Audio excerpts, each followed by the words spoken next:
일장 불꽃처럼 타오르다. 버마의 한 작은 마을, 아웅산 장군은 자신의 조국이 잃어버린 독립을 되찾기 위한 꿈을 품고 있었다. 그의 어린 시절, 조국은 외세의 압박에 고통받고 있었고, 그는 그 상황을 바꾸고자 하는 불같은 열망을 가지고 자랐다. 아웅산은 이 땅의 자유를 위해 모든 것을 바칠 결심을 했다.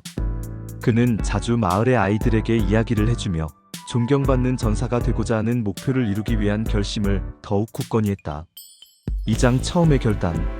그는 젊은 시절 양곤대학에서 공부하면서 정치와 영어를 배우기 시작했다.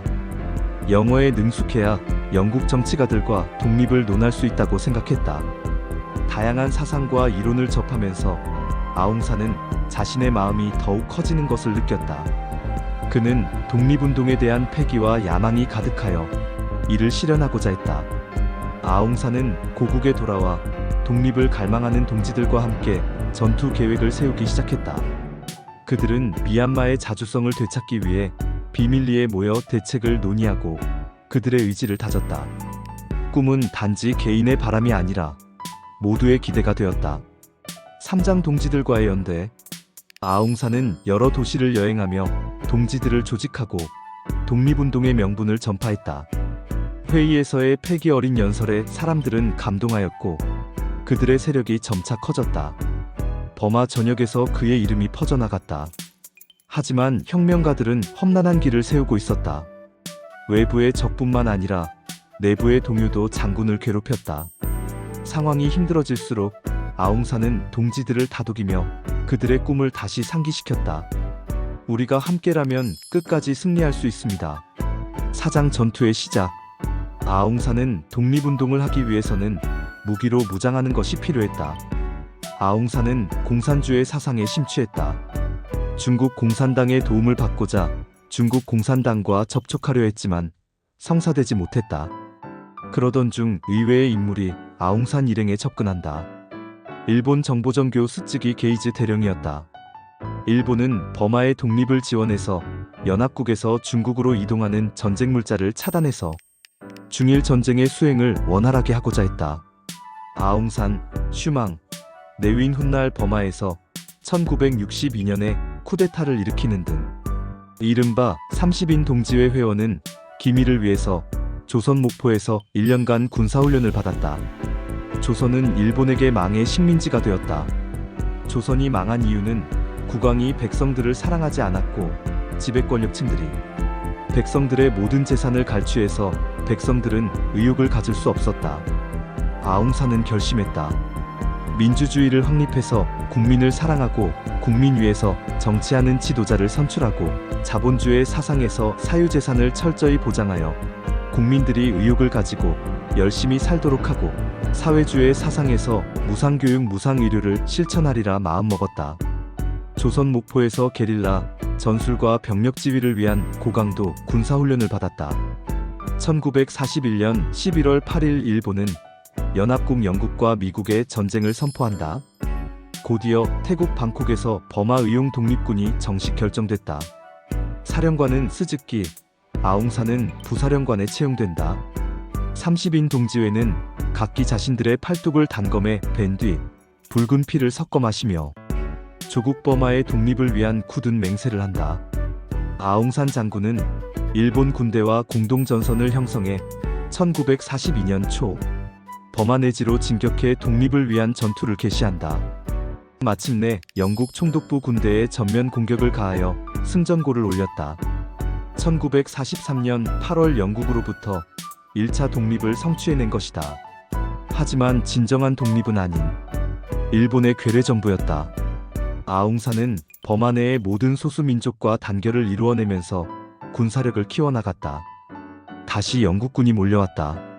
아웅산의 버마군은 영국군과 손을 잡고 일본군을 몰아냈다. 1946년 12월 영국 수상 클라멘트 애틀리는 버마의 독립과 자주국가로 인정할 것임을 공식 발표한다. 아웅산은 영국으로 가기 위한 비행기를 타기 위해 인도의 수도 델리를 갔고 그곳에서 평소 존경하던 네루 수상을 만났다. 네루 수상은 아웅산 장군에게 지금 영국은 추울 테니 따뜻하게 입으라며 코트를 선물로 줬다. 1947년 1월 13일부터 27일까지 아웅산을 의장으로 하는 버마 대표단과 애틀리 수상이 집권한 영국 정부의 회담이 있었다. 영국으로부터 독립을 약속받고 재헌의회 선거에서 아웅산 장군이 이끄는 인민자유연맹당이 202개의 의석 중에서 196석을 얻는 데 성공을 거뒀다. 6개월 후 아웅산은 수상에 취임을 했고 형식적인 국가원수에 불과한 대통령은 샨족의 사오슈의 타익에게 넘겨줬다. 아웅산은 대한민국도 건국 초기에 암살 사건이 많았으므로 경비를 철저히 하도록 지시했고 수상 경호실장에게 막대한 권한을 주었다. 한 명 한 명의 인재가 소중한 건국 시절에 그렇게 암살로 소중한 사람들이 사라지는 것은 국가적인 낭비라고 생각했다. 아웅산 수상은 자신이 한국 목포에서 생각했던 이상을 모두 실현해 나갔다. 자본주의 마이너스 사유재산을 철저히 보장해서 그가 영국인이던 인도인이던 그 재산과 기업으로 고용을 창출하게 했다. 그로 인해 영국인 등 해외 투자가 많이 유치됐고 고용 창출로 인해서 국민들의 소득도 늘어갔다. 민주주의 마이너스 국민을 바라보며 국민을 위한 정치를 하도록 했다. 사회주의 마이너스 무상교육, 무상의료를 실천했다. 교육이 국력의 원천이 됨을 알아서 특별히 많은 노력을 했다.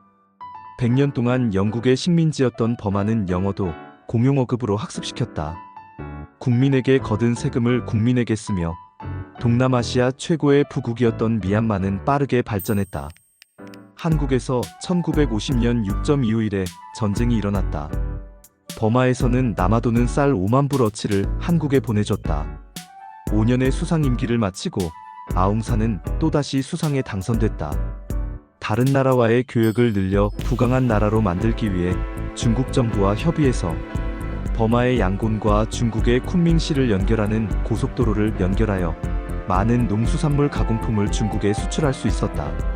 아시아 최대 부국인 일본과의 외교도 강화하여 일본에서 인건비 비중이 높은 공장이 버마로 오도록 했고 일본에서 많은 수의 중고차를 무상으로 버마에게 주었다. 자동차 부품을 팔기 위한 의도였다. 아웅산 수상은 무상으로 받은 중고차에 1만 달러씩 세금을 붙여 팔았다. 그리고 휘발유 경유에 높은 세금을 붙여 거기서 얻은 세금으로 도로를 신설했다. 미얀마가 꾸준히 중진국으로 성장하기 위해서는 교육의 수준이 높아야 하고 과학기술 수준이 선진국에 버금가야 한다는 것을 깨달은 아웅산 수상은 국립버마 공과대학을 만들고 높은 월급으로 해외에 나가 있는 과학자와 외국 교수를 모셔왔다. 그리고 국립버마 공과대학은 모든 수업료와 기숙사비 식비를 면제했고 매달 품위유지비도 지급했다. 버마 공과대학을 졸업하고 과학기술 연구에 종사하면 최고의 대우를 받도록 해서 국립버마공과대에 들어가기 위해 중고등학교 때부터 공부를 열심히 하는 학생이 많아졌다. 그래, 이제 선진국이 될 씨앗은 뿌려놓은 거야. 버마 정치인들이 국민을 위해서 정치하지.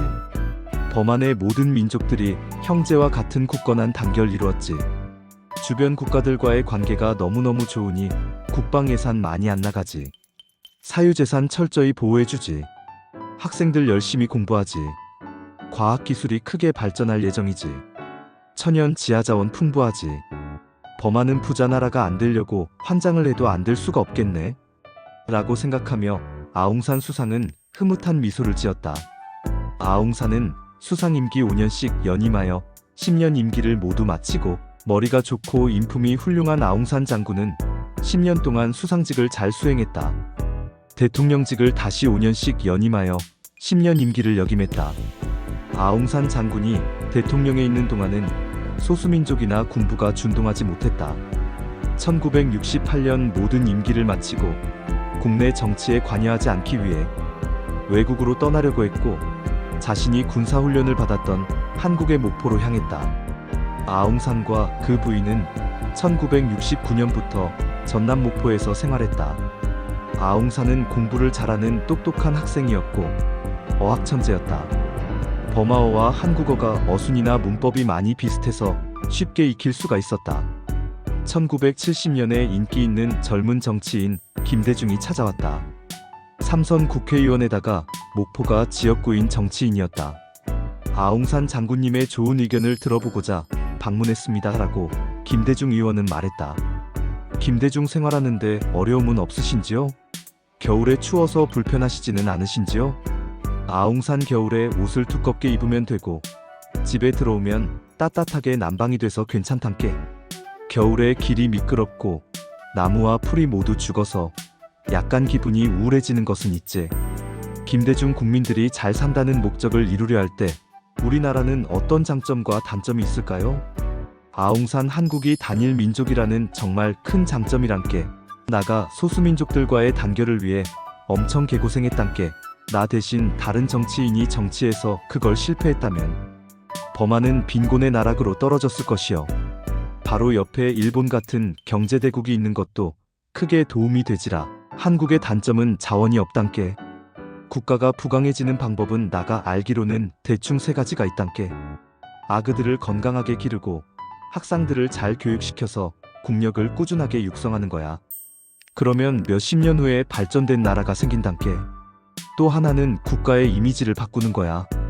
임진왜란부터 6.25까지 한국인 하면 비겁하고 무능한 사람들로 이미지가 굳혀 있었는데 이번 월남전 보니까 아주 책임감 있게 잘 싸우더란께. 이걸 지켜보는 미국, 영국 등이 생각하기를 한국이 자유진영의 중요한 축이라고 생각하고 밀어줘야겠다는 생각을 가질 거야. 돈도 많이 벌게 해주고 차관도 저이자로 많이 빌려줄 거야. 아마도 한국은 금방 중진공업국이 될 거란께. 버마보다는 가난하겠지만 말이여. 3번째로 석유 같은 자원이 터져주는 방법인데 이런 것은 기대하지도 말고. 김대중 박정희 대통령에 대해서는 어떻게 생각하세요? 아웅산 박 대통령이 아마도 과학기술력도 강하고 군사력도 강한 이스라엘을 모델로 삼은 것 같아. 몇십 년 후에는 한국이 다른 나라의 탱크 장갑차 자주포 전투기를 팔 거란께. 김대중 웃으며 에이 설마 그럴 리가요. 아웅산 박 대통령이 교과서적으로 정치를 잘하고 있단께. 하지만 염려되는 것은 삼선 개헌으로 12년 동안 대통령을 하려고 하는 것이지. 10년을 넘어서게 되면 평생 권력을 유지하고 싶어지는 충동이 생긴단께. 삼선 개헌을 하지 말아 불어야 하는디 말이여. 김대중 박정희 대통령이 지나치게 반공을 강조하고 있어요. 민족 화합을 하고 통일을 해야 될 텐데요. 아웅산 내가 쭉 지켜봤는데 빨갱이 놈들은 사람 새끼들이 아니란께. 죽여 없애야 할 대상이지 화합의 대상이 아니여. 반공은 옳은 것이지만 반공을 핑계로 야당 정치인이나 민주화 투사를 빨갱이 몰이를 해서는 옳지 않단께. 김대중 대한민국도 버마 연방에 편입되면 거대한 나라가 되면서 버마의 막대한 자원과 자본, 한국의 값싼 노동력이 결합하면 크게 발전하면서 강대국이 될 수 있다고 주장하는 사람도 있는데 장군님께서는 어떻게 생각하시는지요? 아웅산 버마 사람들은 물질적으로 풍요롭기 때문에 남의 것을 탐하지 않는데 한국 사람들은 도둑질하고 소매치기하고 강도질하고 일본 노인 상대로 결혼 사기를 하지. 이런 한국 사람들을 버마 사람들이 좋아하지 않는단께.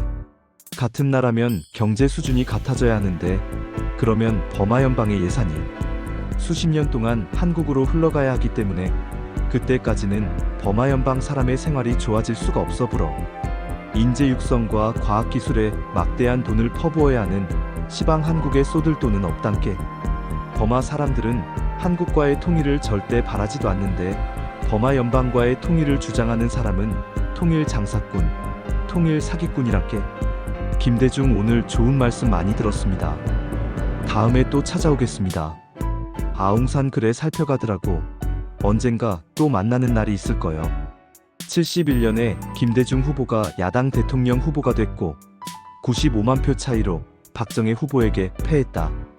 아웅산은 한국의 군부 독재 정권이 장기간 지속되리라 예상했고 역시 그렇게 됐다. 아웅산 폭파 테러 사건 1983년 10월 9일 아웅산 국민묘지는 미래에 아웅산 장군이 사망했을 때를 대비해서 묘역이 형성되어 있고 영국과의 독립전쟁 중에 사망한 독립투사들의 묘역이 있는 곳이었다. 북한이 1983년 10월 9일에 전두환 대통령을 사살하려 폭탄 테러를 벌여 대한민국 강요 17명과 버마 사람 4명을 죽게 한 사건이었다. 그러니까 북한 놈들은 사람 새끼들이 아니란께 독립투사들이 묻혀있는 버마 사람들의 성지에서 사람 죽이는 테러를 한다냐? 아웅산은 문득 조국인 버마가 그리웠다. 이제 나가 늙었으니 의료시설이 좋은 버마에 가서 남은 생을 살아야 쓰겄다. 옛날같이 독립운동을 하던 전우들의 모습도 떠올랐다. 그 사람들이 죽기 전에 한 번씩이라도 만나리라 다짐했다. 그리고 부인, 딸아웅산 수직과 영국인 사위, 외손자 2명과 같이 버마에서 살아야겠다고 다짐했다. 아웅산은 버마로 돌아갔고 아버지와 같은 유능한 수상이 되겠다던 딸을 도왔고 딸인 아웅산 수찌는 나중에 버마의 지도자가 되었다.